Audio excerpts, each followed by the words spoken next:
Pak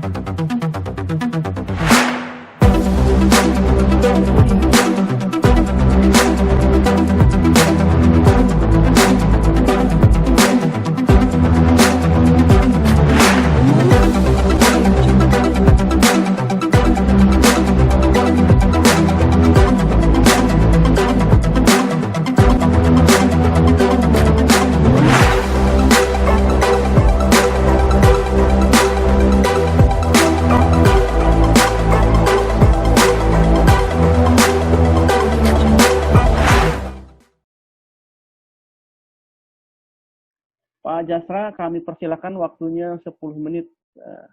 Nanti silakan Pak. Baik, Mas Denny, terima kasih. Assalamualaikum warahmatullahi wabarakatuh. Selamat siang dan salam sejahtera untuk kita semua. Yang saya hormati Ketua Komisi 8 DPR RI, Bapak Yandri Susanto. Yang saya hormati Ketua Komnas HAM, Bapak Ahmad Taufan Damanik. Kemudian Direktur Raya Indonesia, Bang Heri Khairansyah. Kemudian dari Fakultas Hukum Universitas Krishna Dipayana. Kemudian ada dari Mbak dari Forum Anak, mantan Ketua Forum Anak, Mbak Amelia, dan Kang Denny selaku moderator. Baik, saya sebetulnya ada slide, mungkin mohon panitia mungkin bisa menyampaikan slide saya. Pertama, memang situasi pandemi ini memang satu hal yang perlu kita waspadai, di mana penyakit-penyakit turunan itu dari sekian banyak penyakit itu adalah diantara soal pernapasan. Nah, ini sebetulnya menarik diskusi kita pada siang hari ini, bagaimana salah satu adalah rokok penyumbang dari buruknya situasi anak-anak kita di masa pandemi ini. Dan oleh sebab itu tentu semua pihak harus memikirkan upaya-upaya bagaimana melindungi anak-anak Indonesia yang jumlahnya cukup banyak. Gitu. Nah, kalau kita lihat, memang anak ini satu titipan Tuhan yang harus kita jaga sebaik-baiknya. Gitu. Dan kita tahu bahwa anak ini adalah tentu akan pelanjut generasi termasuk bangsa ini. Jadi seperti Pak Taufan selaku Ketua Komnas HAM, nanti suatu saat akan digantikan oleh anak-anak kita 10 atau 15 tahun yang akan datang. Jadi dia tidak main-main gitu. Oleh sebab itu tentu negara punya kepentingan untuk memastikan sumber daya yang ada agar penerus bangsa ini bisa sukses di masa depan. Jumlahnya cukup banyak, ada 87 juta. Maka kalau misalnya kita di Jakarta sebelum pandemi, setiap kita masuk ke mall, masuk ke gang-gang sempit, pasti ketemu dengan anak. Karena memang dari sisi populasi jumlahnya cukup banyak. Gitu. Begitu juga di desa-desa, gitu. Kita akan pasti menemukan usia anak 0 sampai 18 tahun itu. Nah, oleh sebab itu, dia hampir sepertiga jumlah penduduk Indonesia, maka dia tidak boleh sebelah mata melihat pembangunan-pembangunan, kebijakan-kebijakan, regulasi-regulasi yang ada terkait perlindungan anak. Kalau kita lihat landasan hukum, ini tadi sudah sampaikan Pak Damani, kemudian dari Forum Anak juga menyampaikan, banyak regulasi-regulasi kita yang berpihak kepada anak-anak kita. Undang-Undang Dasar juga menyebutkan bahwa setiap anak berhak atas kelangsungan hidup, tumbuh kembang dan berkembang, serta berhak atas perlindungan dan kekerasan dan diskriminasi. Kemudian di Undang-Undang 35 juga banyak pasal yang mengatur soal itu, kemudian ada Undang-Undang 11 tentang sistem peradilan pidana anak.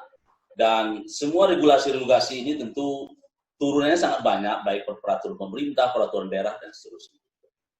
Bapak, Ibu yang saya hormati, Komisi Perlindungan Anak Indonesia, next Mbak, memiliki 7 tugas. Ya. Ada pengawasan terkait pelaksanaan perlindungan anak, baik dari pusat sampai ke daerah, kemudian memberikan masukan kebijakan, kementerian lembaga, termasuk juga terakhir kemarin kita sampaikan juga kepada Presiden terkait new normal dan situasi penanganan corona bagi anak-anak kita, misalnya. Kemudian mengumpulkan data dan informasi, kemudian kita juga menerima dan melakukan penelaahan atas pengaduan masyarakat, kemudian melakukan mediasi, kerjasama dengan mitra, ini adalah bagian dari Indonesia, Raya Indonesia ini adalah bagian dari penguatan kemitraan kita. Dan terakhir untuk memberikan laporan kepada pihak berwajib atas dugaan pelanggaran perlindungan anak yang terjadi, apabila keluarga atau masyarakat tidak memberikan laporan. Next, tadi Pak Taufan juga sudah menyampaikan prinsip-prinsip perlindungan anak yang menjadi inti dari Konvensi Hak Anak, dan semua pihak harus menyamakan pandangan, pikiran, dan termasuk kebijakan terhadap 4 prinsip perlindungan anak ini. Dan misalnya non-diskriminasi itu tidak boleh ada karena dia masyarakat sosial rendah, karena urutan kelahiran, karena agamanya berbeda, dan seterusnya. Tidak boleh ada para pihak melakukan diskriminasi pada anak kita. Kemudian kepentingan terbaik bagi anak, kemudian hak hidup. Ini yang menjadi prinsip utama. Kita tahu industri rokok dan turunannya itu mengancam hak hidup anak. Dan bahkan dalam satu diskusi ya dengan teman-teman tobacco, mungkin kalau merokok 1 batang, kemudian 1 jam lagi 1 batang, mungkin tidak meninggal hari itu. Tapi kalau dia merokok dari pagi sampai sore tanpa henti-henti, maka lihatlah perkembangan selanjutnya. Nah ini hak hidup yang tentu menjadi prinsip perlindungan anak yang harus dipegang oleh semua pihak. Dan termasuk langsung hidup dan penghargaan terhadap pendapat anak. Bapak Ibu yang saya hormati, selanjutnya kalau kita lihat next, kewajiban anak, jadi di samping hak, anak juga memiliki kewajiban di dalam Undang-Undang Perlindungan Anak. Di antaranya menghormati orang tua, mencintai keluarganya, kemudian menunaikan ibadah sesuai dengan agamanya, dan termasuk juga melaksanakan etika akhlak yang mulia. Kemudian next, kewajiban orang tua di samping hak anak juga mengasuh, memelihara, mendidik, dan melindungi anak sesuai dengan harkat dan martabatnya. Kemudian menumbuh kembangkannya secara optimal sesuai dengan kemampuan, bakat, dan minat anak. Kemudian mencegah terjadinya pernikahan usia anak. Dan terakhir tentu memberikan pendidikan karakter atau nilai budi pekerti pada anak kita. Selanjutnya tadi sudah disinggung soal hak anak. Ada yang menarik sebetulnya dari hak anak itu, kalau jika anak-anak terpapar dengan rokok, maka dia masuk ke dalam perlindungan khusus dari 15 item perlindungan khusus. Maka misalnya anak yang menjadi korban penyalahgunaan narkotika, zat adiktif lainnya, tentu penanganannya harus khusus, rehabilitasinya juga harus khusus. Pendekatan-pendekatan untuk mengembalikan kondisi anak ini harus dengan pendekatan-pendekatan khusus. Nah, tentu ini ada hal yang menarik dalam potret kita. Di 2019 kemarin terkait lembaga rehab gitu misalnya, dari 23 provinsi yang kita survei, hampir 60% lembaga rehab kita itu tidak tuntas gitu. Nah ini tentu akan menjadi catatan kita gitu. 60% ini tentu tuntas dalam artian ada profesi yang menyatakan itu tuntas. Misalnya pendampingan psikis itu ada psikolog yang bersertifikat yang menyatakan itu adalah tuntas. Kemudian kesehatan dan seterusnya. Dan ini tentu akan berdampak terus-menerus bagi anak kita. Ketika dia menjadi korban terpapar rokok, rehabnya tidak tuntas, maka ini adalah situasi-situasi yang menghambat 4 prinsip perlindungan anak kita yang disampaikan oleh yang saya sampaikan juga tadi.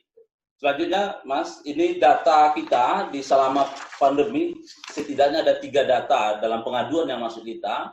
Pertama, data pendidikan, ini cukup tinggi di angka 476 aduan. Kemudian yang kedua, kasus keluarga dan pengasuhan alternatif, 445 kasus. Kemudian yang ketiga, anak berhadapan dengan hukum. Gitu. Nah, kasus-kasus pendidikan terkait pembelajaran jarak jauh, soal kuota internet, dan termasuk juga soal konten-konten negatif yang masuk ketika pembelajaran jarak jauh. Gitu. Nah, salah satunya adalah tentu konten rokok yang ada di media online atau media sosial. Lanjut, Mbak. Ini undang-undang baik perlindungan anak dan undang-undang kesehatan, saya akan hanya meng-highlight saja bagaimana peran pemerintah dan pemerintah daerah dan termasuk keluarga dan termasuk kita untuk memberikan derajat yang setinggi-tingginya atau derajat yang optimal kepada anak-anak kita gitu. Atau pelayanan kesehatan yang komprehensif, mulai dari promotif, preventif, kuratif, dan termasuk rehabilitasi. Nah, oleh sebab itu tentu regulasi-regulasi ini next terus Pak, ya ada peraturan pemerintah, ada undang-undang kesehatan kita juga memotret soal bagaimana bahaya dari zat adiktif lain, dan betulnya secara regulasi cukup detail ya bagaimana perlindungan anak kita dalam industri rokok. Next, kemudian ada PP 109 ya tentang pengamanan bahan yang mengandung zat adiktif atau produk tembakau gitu ya. Di mana di situ bagaimana definisi nikotin gitu ya. Kemudian bagaimana memastikan anak-anak kita juga terlindungi dari keterpaparan dari nikotin ini. Next. Ini juga sama ada soal merek, logo dan seterusnya gitu ya. Dan ini tentu dipastikan tidak terpapar. Dan ini juga dinyatakan di situ gitu bahwa setiap anak dilarang menyuruh di bawah usia 8 tahun ya untuk menjual, membeli dan mengkonsumsi produk tembakau. Tapi faktanya tempat kios-kios dagang kita di seluruh Indonesia itu sangat mudah sekali diakses oleh anak kita. Nah, belum lagi dia keterpaparan soal iklan yang ada di dunia internet, dan data-data kajian cukup banyak sebetulnya yang menyatakan bahwa anak-anak kita sudah terpapar banyak dari iklan-iklan tersebut. Lanjut. Ya, ini aturan informasi layak anak dari Pak Damanik juga menyampaikan bahwa memang anak itu memiliki hak ya untuk menerima informasi lisan atau tertulis ya sesuai dengan usia dan perkembangan anak gitu. Dan kalau kita lihat media-media kita, media yang ramah anak ini perlu kita dorong gitu ya, bagaimana soal penyajian pemberitaan, kemudian bagaimana konten-konten negatif yang bisa dihindari gitu ya, termasuk standar-standar informasi layak anak. KPAI bersama Kementerian Lembaga sedang membuat standar informasi layak anak tentu dengan media-media yang ada gitu ya, agar anak-anak kita terlindungi dari konten-konten ini. Karena dalam survei jumlah anak itu cukup banyak di media sosial itu, ada 16,68%, atau sekitar 13 juta anak-anak kita itu sudah berada di media sosial, mulai dari medsos, IG, TikTok ya, Facebook, Twitter dan seterusnya. Dan ini tentu menjadi lahan empuk bagi industri untuk melakukan iklan kepada anak-anak kita. Dan oleh sebab itu tentu negara harus berpihak kepada anak-anak kita agar tidak terpapar dari iklan-iklan negatif itu. Next. Nah ini tadi definisi bagaimana industri rokok, filosofinya sangat dalam. Kalau dia tidak punya generasi penerus, nah, maka industrinya akan tutup, bangkrut gitu. Maka sama halnya dengan ketika tidak ada satu keluarga itu melahirkan generasi, tentu keturunannya tentu akan terputus. Nah, filosofi inilah yang dibangun oleh industri rokok dari tahun 84-an ya. Dia membuat filosofi seperti itu. Maka remaja atau anak adalah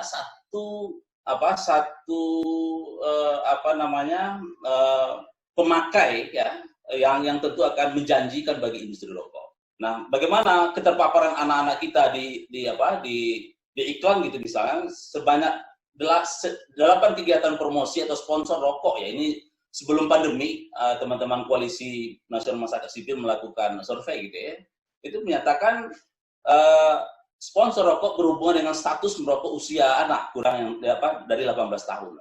Termasuk promosi dan sponsor itu misalnya di acara olahraga. Walaupun misalnya PSSI 2 minggu yang lalu kalau nggak salah sudah melarang total ya terkait industri rokok dalam sponsor olahraga kita di Indonesia. Dan ini saya kira ini contoh baik bagi industri olahraga kita yang sudah mematuhi protokol internasional terkait iklan rokok. Nah, kemudian sebanyak 46% anak usia kurang 18 tahun telah terpapar dengan promosi ini. Kemudian usia itu keterpaparannya sangat banyak ya, 1,5 sampai 2 kali lebih besar menjadi perokok. Gitu. Jadi memang kalau kita lihat survei teman-teman Koalisi Nasional Masyarakat Sipil ini, sesungguhnya data-data ini tentu kita berharap menjadi kebijakan lanjutan terkait sponsor rokok terutama di media online yang jumlahnya cukup banyak. Selanjutnya, Mbak, next. Nah ini data-data termasuk Ikatan Pelajar Muhammadiyah misalnya, dari 1.261 pelajar yang dia survei, itu hampir 98,97% pernah melihat iklan rokok.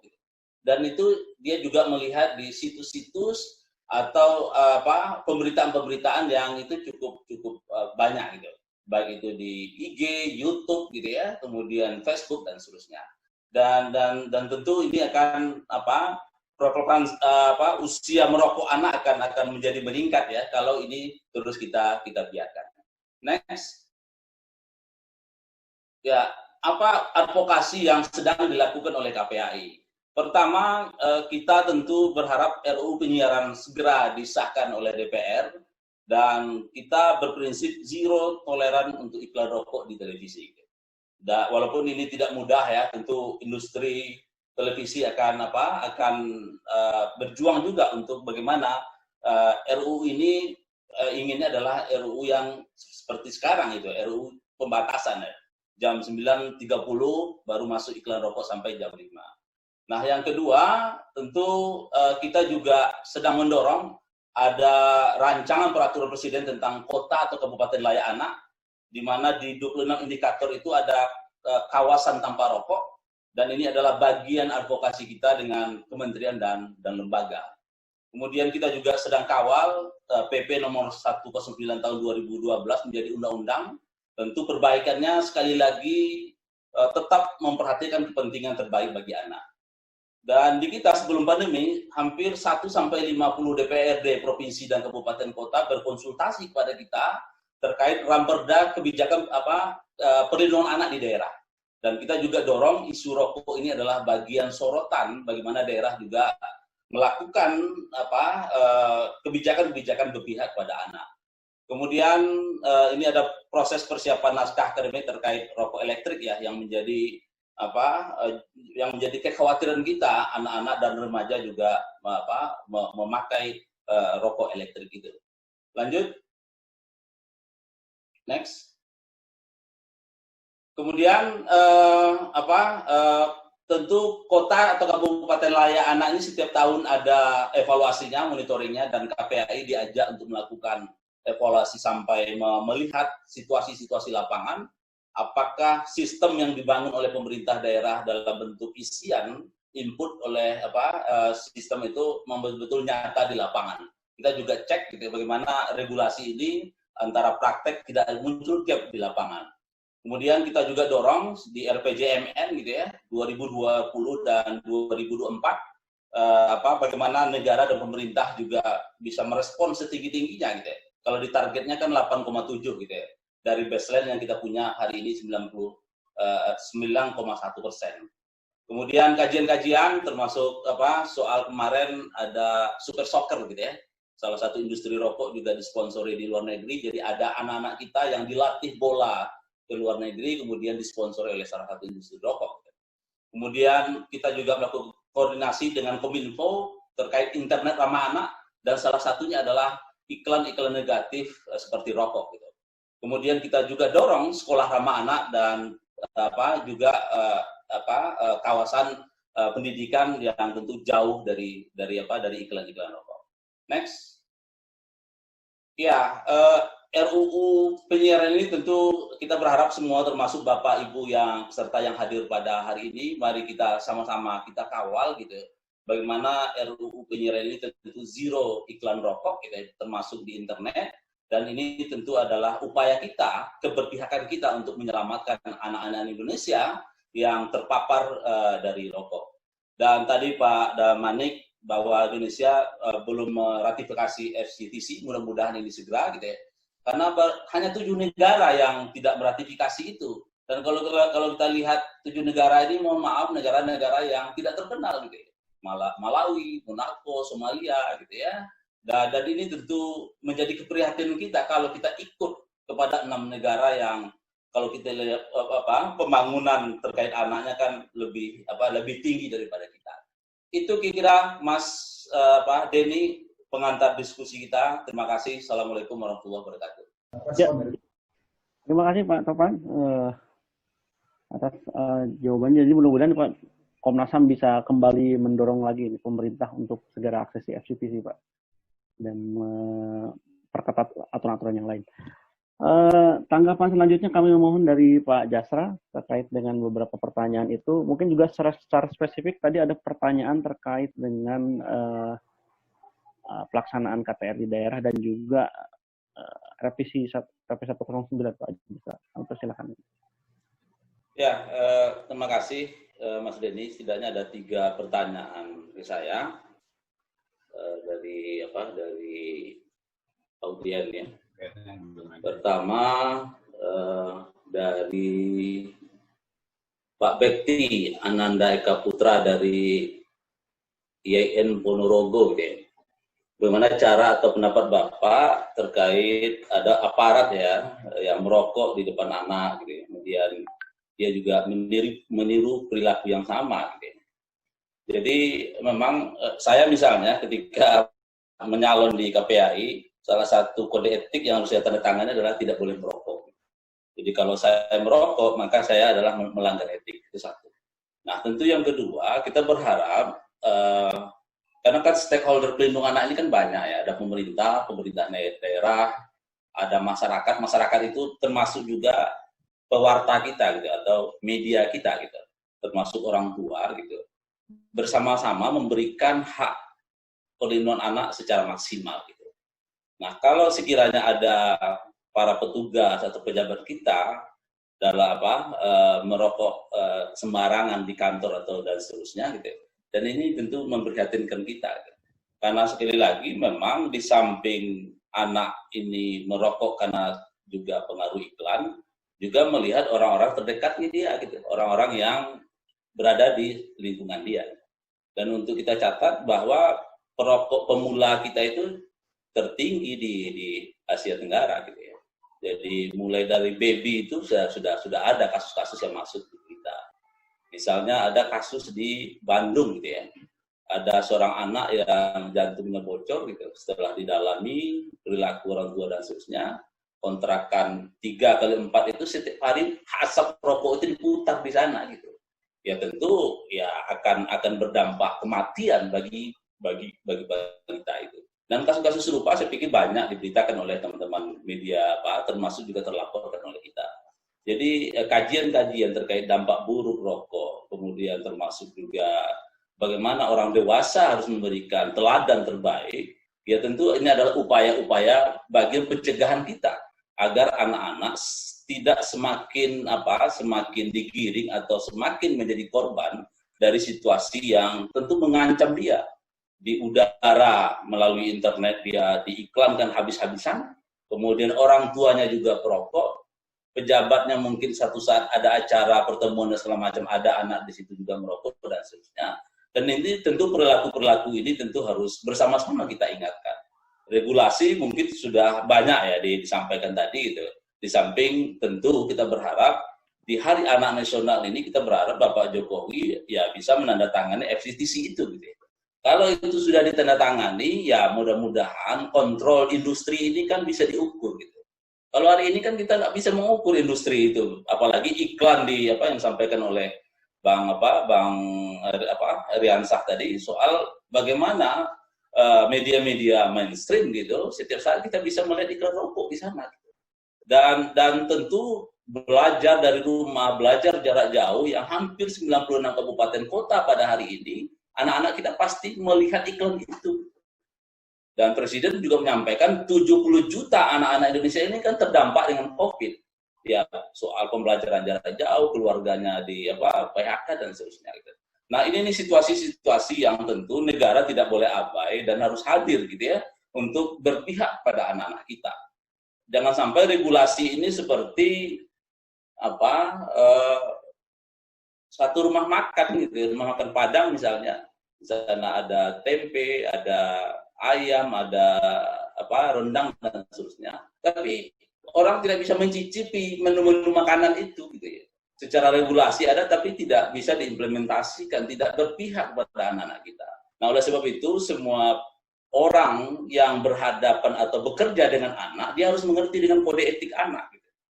Jangan sampai ada juga kita temukan beberapa lembaga ya yang mengurus anak tapi dia merokok, itu melanggar kode etik anak gitu, tidak boleh gitu.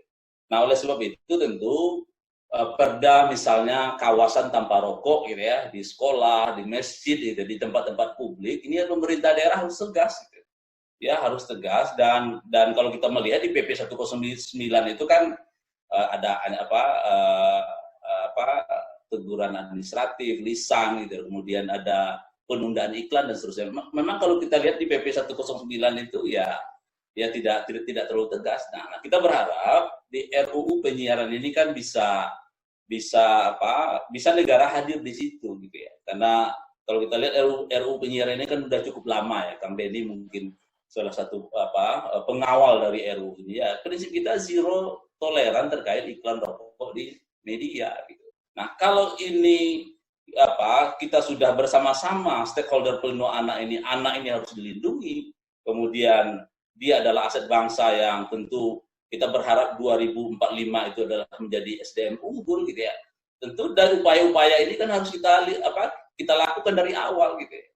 Kalau dari awal dia sudah terpapar perokok, kemudian perokok usia muda, kemudian sulit untuk melakukan rehabilitasinya, apalagi problem lembaga rehab kita juga menjadi persoalan tersendiri gitu ya.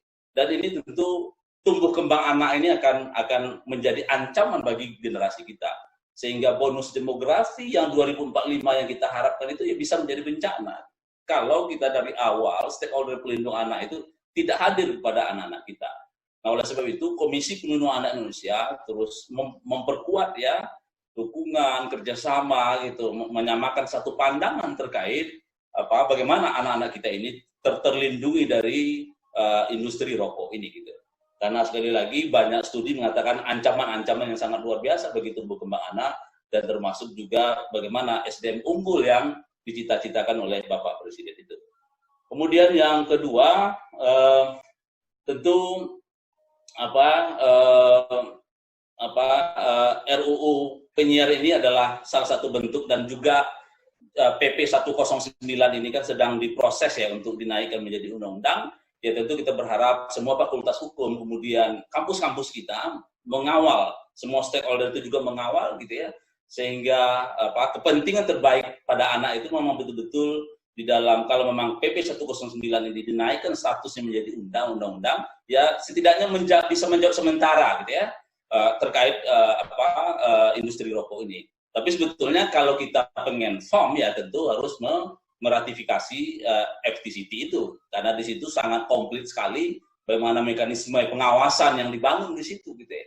Dan semua negara-negara maju sudah melakukan ratifikasi, Amerika dan seterusnya sudah melakukan itu, karena memang sadar bahwa generasi ini harus disiapkan untuk bisa mengurus negara ini ke depan gitu, untuk bisa melanjutkan keturunan dan semacamnya. Tapi kalau dari awal dia dicekoki dengan rokok, kemudian miras, kemudian selanjutnya adalah narkoba, dan kasus-kasus yang kita temukan adalah terjadinya pelaku baik anak maupun orang dewasa terkait tindak pidana pelecehan seksual. Ini adalah paket-paket yang tidak terhindarkan pada anak-anak kita pada hari ini gitu. Nah, oleh sebab itu tentu mata dan pikiran kita untuk melihat anak-anak ini harus ada upaya keras gitu. Negara tidak boleh kalah dengan situasi-situasi industri karena alasan ekonomi dan seterusnya. Nah, oleh sebab itu tentu kita di KPAI terus melakukan pengawasan semua upaya-upaya untuk hadir ya, negara hadir untuk pelindungan anak kita. Mungkin itu, Mas Denny. Ya, terima kasih, Bang Jasra. Bang Jasra terkait tadi tanggapan mungkin dari segi perlindungan anak dan segala macam. Kalau misalkan ini dengan kondisi seperti ini, apakah bisa disebut negara itu udah abai, melanggar HAM dan segala macam? Dan juga mungkin sekaligus closing statement, Bang Jasra. Iya, Kang Denny. Jadi jika kita bandingkan modal kesehatan anak kita dengan negara lain, kita memang jauh tertinggal ya. Ya misalnya selama pandemi ya, beberapa lembaga layanan kesehatan kita sudah mulai tutup, posyandu, kemudian stunting juga tinggi gitu ya. Kemudian angka kematian ibu hamil kita juga cukup tinggi gitu. Nah, ditambah dengan terpapar dengan rokok, ya tentu ini akan menjadi problem tersendiri bagi kita gitu ya. Kalau sekiranya kita tidak melihat isu-isu ini adalah isu turunan yang sangat luar biasa memberikan dampak kepada rokok, maka anak-anak kita masa depannya tentu akan terancam. Itu pertama. Nah, yang kedua, tentu stakeholder perlindungan anak ini kita pastikan harus punya peran. Ya. Undang-undang yang dia miliki, fungsi-fungsi yang dimandatkan dengan undang-undang, dia harus hadir di situ, gitu ya. Pemerintah pusat, pemerintah daerah, gitu ya. Kita punya perda yang juga berpihak pada anak. Dan terkait kepada iklan online ini ya tentu kalau memang ada hal-hal yang perlu kita perkuat ya negara harus hadir ke sana gitu. Karena sekali lagi kan negara ini kan punya kepentingan untuk 83 juta anak Indonesia ini untuk menggantikan peran-peran kebangsaan ke depan gitu. Kalau ekonomi digerakkan, kemudian program infrastruktur digerakkan, pertanyaan saya siapa yang akan menikmati kalau bukan anak-anak kita gitu. Nah, kalau anak-anak kita dari awal sudah terancam kondisi kesehatannya dengan rokok dan seterusnya itu, ya tentu pembangunan ini tentu tidak bisa dinikmati oleh mereka, walaupun angka kemajuan ekonomi kita sekian persen itu, tapi anak kita juga mengalami kondisi-kondisi kesehatan. Nah, oleh sebab itu tentu apakah negara abai atau melanggar, ya tentu kita melihat fakta-fakta itu gitu ya, bahwa negara tahu, bahwa pemerintah tahu dengan ketika anak sudah mulai merokok dari usia belia, tentu dampak-dampak jangka panjangnya tentu akan kelihatan gitu.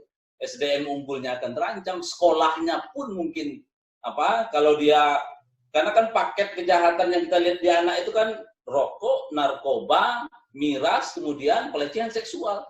4 paket ini sering kita temukan di kasus-kasus yang teradukan maupun yang tidak diadukan di perlindungan anak. Nah, kalau paket-paket ini kita tidak putus mata rantai, kalau ibarat virus coronanya, kalau tidak serius kita memutus mata rantainya, ya tentu masa depan anak kita hidup, tumbuh kembang, gitu, berpartisipasi, gitu, dan ini tentu akan menjadi cerita-cerita yang tentu akan menjadi penyesalan bagi kita kalau kita dari awal tidak memiliki komitmen yang nyata, baik dari sisi regulasi, implementasi, program dan anggaran, gitu ya, termasuk juga dari sisi pengawasan, gitu.